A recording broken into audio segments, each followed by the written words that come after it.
One of the next major steps in the Affordable Health Care Act is to develop a health care exchange, which is a private market for people to purchase their health insurance. Commerce Commissioner Mike Rothman joins me now to talk a little bit about where Minnesota is in this process. Commissioner, thanks for joining us. Thank you. Commissioner, let's begin with that question. Is the task force essentially on track to have its recommendations by the end of the year? Well, the task force came out with recommendations last year with legislation proposals. And then there was legislation that came out of that. So the task force has done a big chunk of work already.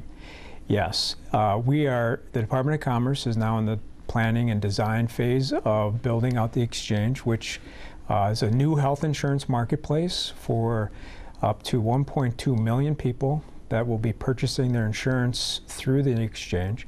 We're on track. We have a deadline of January 1, 2013 that Minnesota has to meet.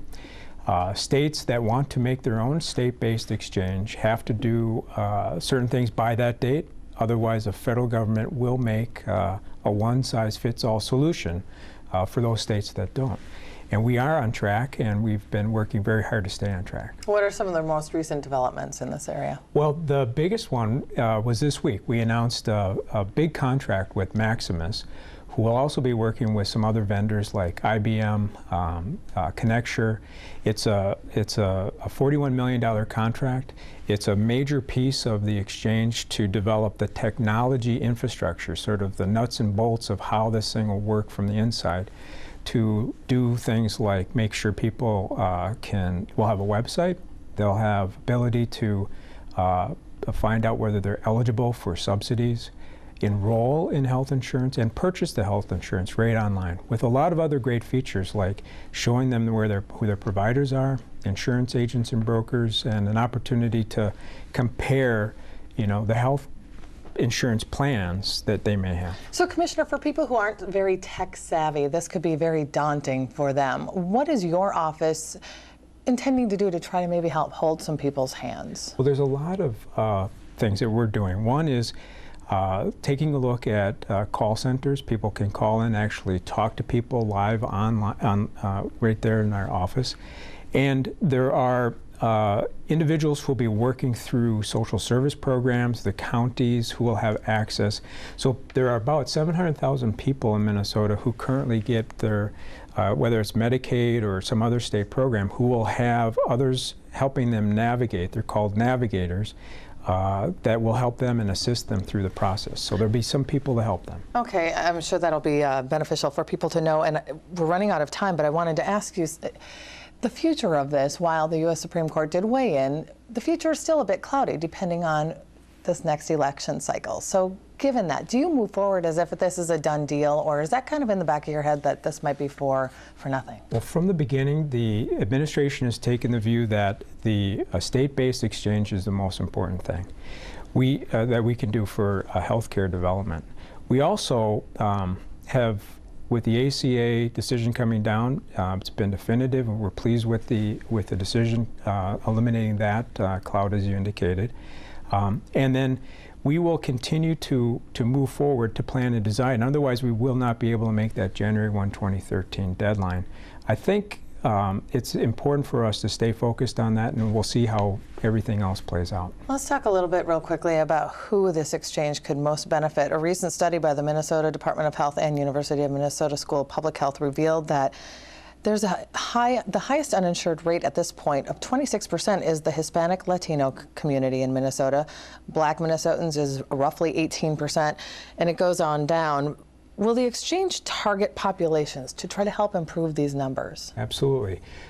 Part of, as I was indicating, there are 300,000 uninsured Minnesotans, and a lot of those are people you just mentioned in those population groups who will now have an opportunity and will get their insurance purchased through the insurance exchange. We will also have community-based navigators to help those populations. We are also working with tribes. We have partnerships we're developing with tribes in order to make sure that they have access to the exchange, and in a lot of different ways. We'll have consumer-based approach to make it consumer-friendly, and the ability for people like that to purchase on the exchange. They'll also have access to new tax credits and subsidies to bring down the cost of their insurance, to save money. for individuals, and and our goal is to make it as easy and get the information out to people as possible. Coverage in Minnesota's public insurance programs, including Medicare and Minnesota Care, right now is at 29.2%. Excuse me. What do you think is going to happen to Minnesota's public programs? We're taking a look at that. The Governor's Health Reform Task Force is looking at the broad picture in terms of what those programs are. We also have some economic modeling done by economists and actuaries trying to figure out, what will happen. But it's all uncertain right now, and we're just going to have to see how it plays out. We also have some options and choices to make in Minnesota with respect to our public programs, and those are the things we're looking at the Governor's Health Reform Task Force. Assuming that a major barrier to improving the number of insured people is the cost of health insurance coverage, how do you think the exchange might help lower these costs? Well, importantly, under the ACA, through the exchange, individuals and small businesses will be able to get tax credits and subsidies to purchase their insurance. So on average, people will be able to save about $500,000 in their insurance cost. Small businesses will have access, they already do actually, have access to tax credits for purchase of insurance. And they will and once they purchase the insurance on the exchange, that will bring down the cost for them. And it's projected to save overall about $1 billion for individuals and small businesses.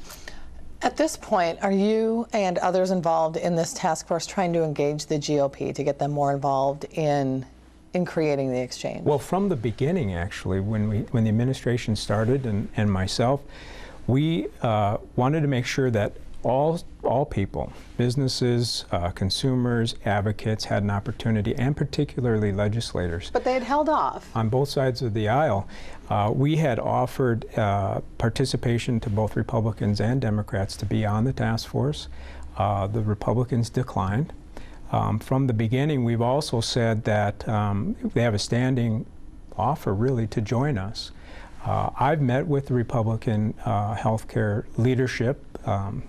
You also have to remember that some of the Republicans are co-authors of the legislation that came out of our task force. So we're focused on making sure that the dialogue happens. We're meeting this afternoon. We offered to meet with Republican legislators, and they accepted, so we're going to proceed with that.